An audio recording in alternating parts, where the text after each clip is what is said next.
আল্লাহ পাক বলেছেন ইযা জাআ আজালুহুম লা ইস্তাখিরুনা সাআতান ওয়া লা ইস্তাকদিমুন।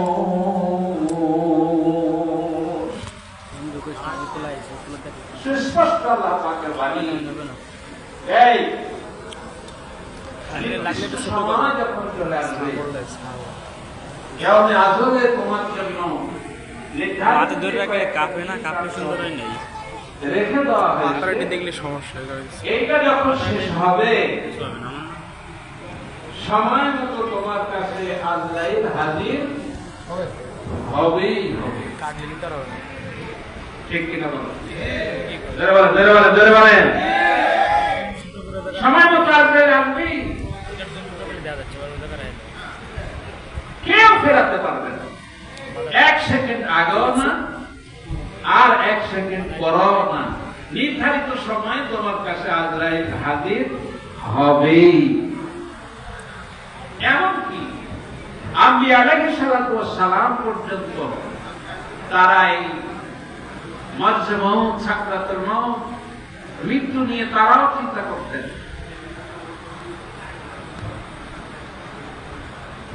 যার যার আসে আজরাইল তার সঙ্গে সাক্ষাৎ করবেই। বলেন কথা সত্য? এখন এই মরণটা যদি সুন্দর হয়, শেষ বিদায়টা যদি সুন্দর হয়, যাওয়ার সময়টা যদি নোরানি হয়, তাহলে ওই মানুষটা কবরে, হাসরে, বিদানে, ফুলসরাতে তামাম আসান হয়ে যায়। নূরের বাতি দিয়ে, বিদ্যুৎ গতি দিয়ে ফুলসরাত বাড়ানো যায়। মরণটা সুন্দর হতে হবে। বলেন ঠিক কিনা বলেন? আপনারা নিশ্চয়ই শুনে থাকবেন হযরত ইমাম আবু ইউসুফ রাহমাতুল্লাহ আলাইহি মাযহাবের একজন বড় ইমাম। হেদায়েত কিতাবের দ্বিতীয় খণ্ডের হাসিয়ে লেখা আছে, ইমাম আবু ইউসুফ রাহমাতুল্লাহ আলাইহি কত বড় ওলি আল্লাহ বুজুর্গ ছিলেন। উনি প্রতিদিন রাতে 200 রাকাত নফল ইবাদত করতেন, নফল নামাজ পড়তেন। প্রতি রাতে কত রাকাত? 200 রাকাত নফল নামাজ পড়তেন। রাতের নামাজ পড়তেন, তাহাজ্জুদ নামাজ পড়তেন। 15 দিনে কোরআন শরীফ খতম করতেন। মাযহাবের মাসালা ইস্তেনবাত করতেন দিন রাত 24 ঘন্টা। মস্ত বড় ফকিহ, মস্ত বড় আলেম হযরত ইমাম আবু ইউসুফ রাহমাতুল্লাহ আলাইহি। হেদায়েত কিতাবের হাসিয়ে লিখে ওনার ইন্তেকালের আগে মুহাদ্দিস যারা, তাদের কাজ হলো ছাত্রদের দর্স দেওয়া, ইলম বিতরণ করা। কথা বলেন সত্য কিনা বলেন? যারা আলেম তাদের কাজই হলো ছাত্র গঠন করা। বড় আলেম যারা, তাদের কাজই ছাত্র তৈরি করা। ইলম সিনা বাই সিনা, সিনা বাই সিনা ইলমকে দিয়ে দিয়ে কিয়ামত পর্যন্ত এই দুনিয়ার ভিতরে দ্বীন ইলম, দ্বীন শরীয়তকে বহাল রাখা, এটাই হলো আলেমের কাজ। কি বলেন কথা ঠিক না? ইমাম আবু হানিফা রাহমাতুল্লাহ আলাইহি 70 বছর হায়াত পেয়েছিলেন। 56 বার জীবনে হজ উমরা করছে। বয়স কত বছর বলেন না? 70 বছর।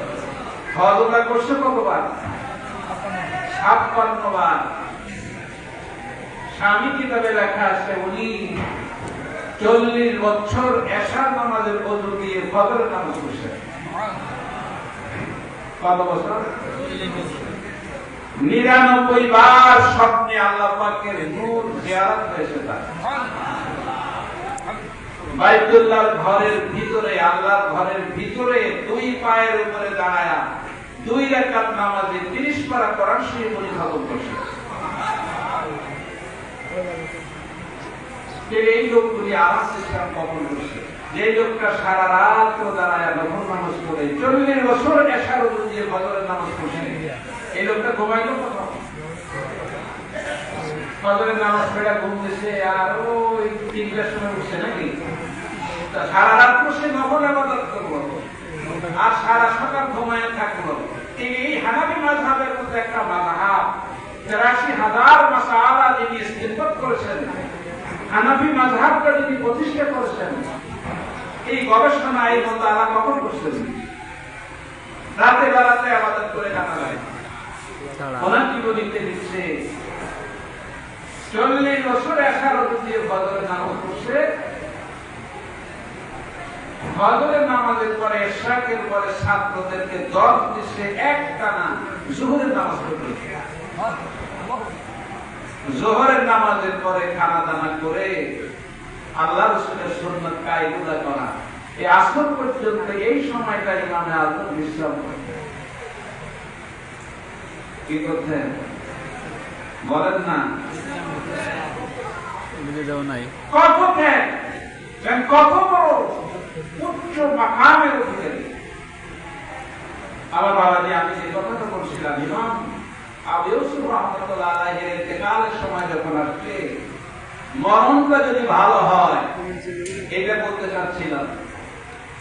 আমাদের হুজুর কেবলার ইন্তেকালের অবস্থাটা আপনাদেরকে শোনাবো। যার মরণটা ভালো হয়, কেউ মসজিদে মারা যায়, কেউ সেজদারত অবস্থায় মারা যায়, কথা বলেন, কথা বলেন না? কেউ মাথা শরীর তওয়াফ করা অবস্থায় মারা যায়, কথা কম। আর কেউ সিনেমা হলের ভিতরেও মারা যায়, প্রভাব প্রতিপত্তি বিস্তার করার জন্য গুলি খায়াও মারা যায়, দুনিয়ার কোন স্বার্থ উদ্ধার করার জন্য কলহের ভিতরেও মারা যায়, আর কেউ আল্লাহর জান্নাত দেখতে দেখতে মারা যায়। এই জন্যটা কি একরকম?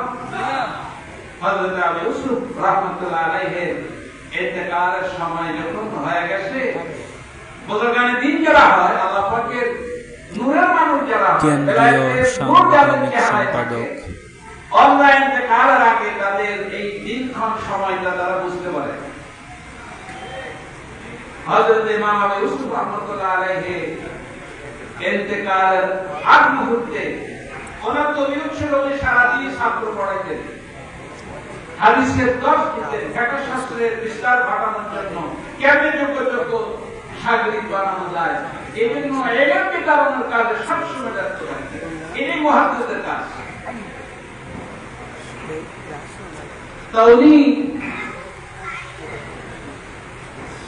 ইন্তেকালের আগ মুহূর্তে ছাত্রদেরকে ডাক দিছে, তোমরা কোথায় আসো বাবারা, সামনে আসো। আয়েশা উনি 10 দেওয়া শুরু করছে। এমন একটা বিষয় উনি 10 দিচ্ছেন, কিতাবুল মানাসিক, হজের মাসআলাগুলি উনি বলতে শুরু করছেন। বলতে বলতে বলতে বলতে এমন একটা জায়গায় উনি পৌঁছেছেন, হজের ভিতরে একটা বিধান আছে, রমিউল জিমান, শয়তানকে কি মারতে হয়? হাদিস সাহেবরা বলেন না, প্রথম দিন কয়টা পাথর মারতে হয়? 7টা পাথর মারতে হয় বড় শয়তানকে। এরপরে দ্বিতীয় দিন 3 × 7 = 21, এরপরে 3 × 7 = 21, 13 তারিখ যদি থাকে তাহলে আবার 3 × 7 = 21। বলেন তো এই পাথরগুলি কার গায়ে মারে? শয়তানের নাম নিতে কি শরম লাগে না? শয়তানের পাথর মারে, এই কথা তো খুশি মনে করবেন। পাথর মারে কার গায়ে? শয়তানের গায়ে। হযরত ইমাম আবু ইউসুফ রাহমাতুল্লাহ আলাইহি ওনার ইন্তেকালের আখ্যান দিয়ে উনি ছাত্রদের দল দিতে গিয়ে রমিউল জিমান, শয়তানকে পাথর মারতে হয় কোন কায়দায়, সেই মাসআলা পড়ানো শুরু করছে। রমিউল জিমান থেকে পায়ে দলে হবে? রমিউল জিমানটা কি গাধার পিঠে সওয়ার অবস্থায় করা যাবে? রমিউল জিমান কি গাড়িতে বসে করা যাবে? রমিউল জিমানের ক্ষেত্রে নায়ক ঠিক করা যাবে? এই মাসআলা উনি ওনার ছাত্রদেরকে পড়াচ্ছেন। হেদায়েত কিতাবের মানাসিক দ্বিতীয় খণ্ডের হাসিয়ে ঘটনাটা লেখা আছে। উনি তো বুঝা ফেলছে যে ওনার সময় কি লোকজন আছে নাকি ওনার আজরাইল চলে আসতেছে, ওনার রূহ কবজ হবে, সে তো বুঝে ফেলছে। আনোয়ার শাহ কাশ্মীরি রহমতুল্লাহ আলাইহি এই দর্শের ব্যাখ্যা লিখতে গিয়ে উনি লিখে হাসিয়া এতে হাজারো মাসআলা থাকা সত্ত্বেও ইমাম মুহাম্মদ রহমতুল্লাহ আলাইহি ইন্তেকালের আখ্যান দিয়ে এই পাথর মারার এই মাসআলা ছাত্রদের পড়ানো শুরু করলেন তার কারণ থেকে। কথা বুঝেন না? জি। কি বলেন, কথা ঠিক কিনা বলেন? বুঝেন না? বুঝেন না? কারণ হলো মানুষ যখন ইন্তেকালের সময় হয় তখন একদিকে রহমতের ফেরেশতা আসে আর একদিকে গজবের ফেরেশতারা আসে। কি শুনছেন না শুনেন না? শুনছেন শুনছেন শুনছেন? বিশাল আকৃতি হয়ে আজরাইল আগে আসে না, হাদিসে আছে আগে আজরাইল সহকারী ফেরেশতাদেরকে পাঠায়, ওরা লোকটাকে প্রদর্শন কইরা দেখা সাইরা সব সুন্দর করে। ইন্তেকালের রূহ কবজের আখ্যান দিয়ে আজরাইল এসে এমন জায়গায় বসে যেই লোকটা রূহ কবজ করবে তার বিপরীত দিকে এসে বসে, যাতে এই লোকটার চোখাচোখি না হয়, আজরাইলের সঙ্গে তার সঙ্গে সাক্ষাৎ না হয়। আজরাইল পিছন দিকে এসে বসে, এরা হাদিসে আসে। এরপরে উনি এই শরীর থেকে রূহটাকে বের করে আগন্তুক কোন সহকারী ফেরেশতাদের কাছে একটা বস্তার মতো একটা জিনিস থাকে, ওইটার ভিতরে রূহটাকে ঢোকায়া দিয়ে আজরাইল চলে যায়। এর আজরাইলের কাজ সহকারী ফেরেশতারা রূহ যদি ভালো হয় নিয়ে যায়, আর যদি খারাপ হয় কোথায়?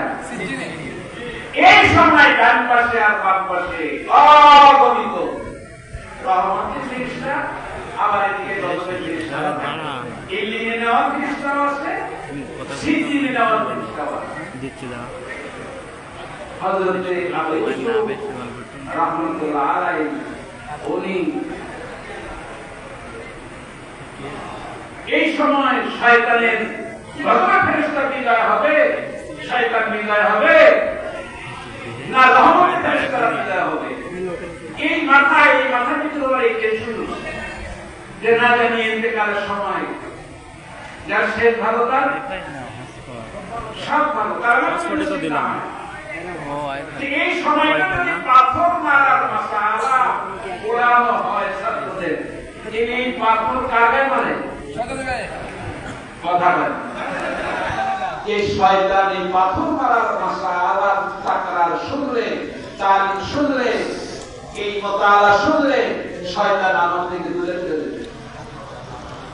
আর এই সময় আমার কি হবে?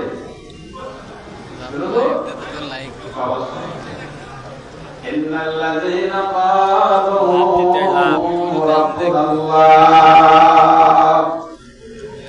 সুম্মা ইসতাকামু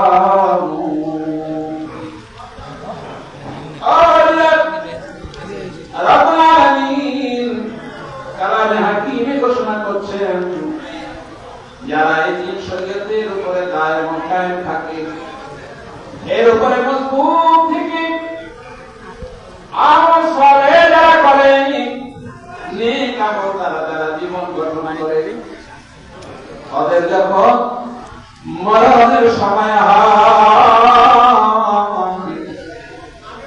ওদের রূহ যখন কবজ করা হয়, তখন ওদের মুখের ভিতরে হাসি ফুটে যায়। কেন ওদের মুখে হাসি ফুটবে? আল্লাহ পাক কোরআনে বলেছেন, তাতানাজ্জালু আলাইহিমুল মালায়েকা, ওই আল্লাহ পাকের প্যারা বান্দাগুলি যখন রূহ কবজ করা হয়, তখন আল্লাহর আসমান থেকে অগণিত রহমত আর বরকতের ফেরেশতারা ওই মানুষটাকে ঘেরাও দিয়ে ধরে, আর ফেরেশতা লক্ষ্য করে ডাক দিয়ে বলে, আল্লাহর গোলাম, ও আল্লাহ পাকের প্যারা বান্দা, তোমার কোনো ভয় নাই, আল্লাহ তাখাফু ওয়ালা তাহজানু ওয়া আবশিরু বিল জান্নাহ।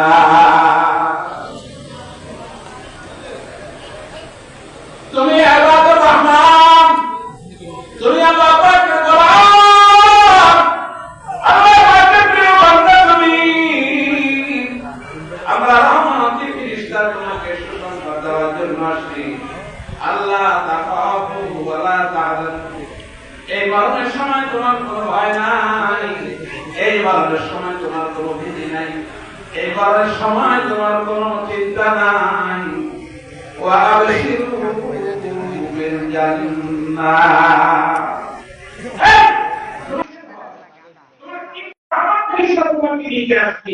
তোমার কোনো ভয় নেই, ভীতি নেই, সংশয় নেই। তোমাকে সুসংবাদ দেওয়ার জন্য আসছি। তুমি জান্নাতে থাকবা।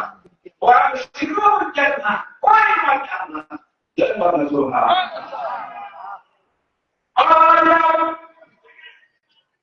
এই সংবাদটা যখন মানুষ শুনে, এটা বলেছে তখন মায়েদের তার ভিতরে আনন্দ ভাব, মায়েদের চেহারার ভিতরে হাসি ভাব। জান্নাতের সময় করে সে আনন্দিত হয়ে যায়। আর ওই অবস্থায় সমাজের ফেরেশতারা কবজ করে নিয়ে যায়।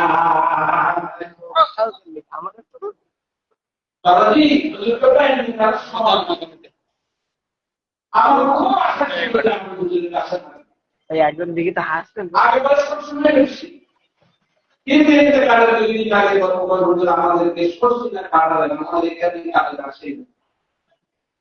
ওই মুহূর্তটা আমি কাছে থাকতে পারি না। যা শুনছি গতকালও আমি যারা ছিল হুজুরের সামনে আমার তাও করে আপনারা সকলে ছিলেন, যিনি আমাদের সরকারি মুদি জমিয়তে হিন্দুল্লাহ সহকারী, তার হুজুর বিচার করার সামনে দাঁড়ানো ছিলেন।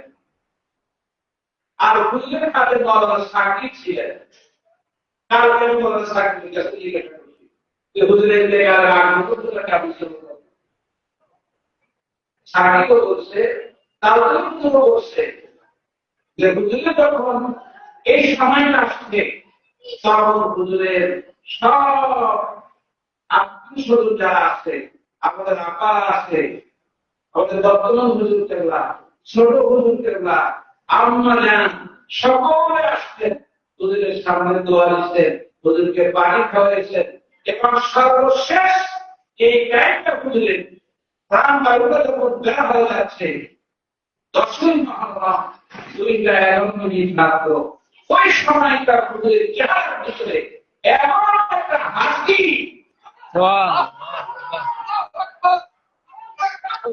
এমন একটা হাসি হুজুরের চেহারার ভিতরে ফুটে উঠছে। বলা থাকে গতকালটা আমার করছে এই দীর্ঘ হাসপাতালে এর মধ্যে এমন হাসি আমি কখনো দেখিনি। আল্লাহ পাকের কথা মানুষ যারা হয়, এই যখন কবর হয়, ফেরেশতারা পাশে এসে বলে আল্লাহ তাখাফু ওয়ালা তাহজানু ওয়া আবশিরু বিল জান্নাহ। ও আল্লাহর গোলাম, আল্লাহ পাকের প্রিয় বান্দা, তোমার কোনো ভয় নেই, তোমার কোনো টেনশন নাই, তোমার কোনো ভাবনা নাই। আল্লাহ পাকের পক্ষ থেকে সুসংবাদ আমরা তোমাকে এখনই আল্লাহর দরবারে নিয়ে যাব।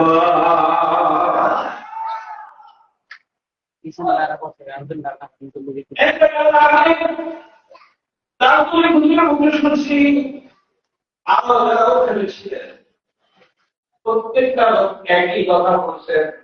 হুজুর দীর্ঘ কয়েকদিন পর্যন্ত সারা রাত কথা বলতে পারতেন না, কিন্তু ইন্তেকাল আগে শহীদ প্রশ্ন উঠলে জবানে আল্লাহ জিকির চালু হয়ে গেছে, অটোমেটিক মানুষটির জবান থেকে আল্লাহ আল্লাহ আল্লাহ জিকির চলতেছে। মানুষের কোনো অবস্থার মোকাবেলা করতে হয়, আল্লাহর কাছে করতে হয়। কারণ এই মানুষ কিন্তু আমার মতো সাধারণ মানুষ না, তিনি আমার কথা না। আপনারা জানেন হুজুর ইন্তেকালের আগে 11 সালের ভিতরে একবার অসুস্থ হয়েছিল। কি মনে আছে আপনাদের? 11 সালের ভিতরে একবার অসুস্থ হয়েছিল, মনে আছে? আমরা কাশিয়ার খানকায় দোতলায় ওঠার সময় হুজুরের মাথার একদিকে একটু গভীর রাত থেকে আঘাত করে আসার সময়, তো সেই দিকে ওঠার সময় হুজুর এখানে একটু আঘাত হয়েছিল। এই আঘাতটার কারণে হুজুরের 11 সালে অসুস্থ হয়েছিল, আমাদের মনে আছে?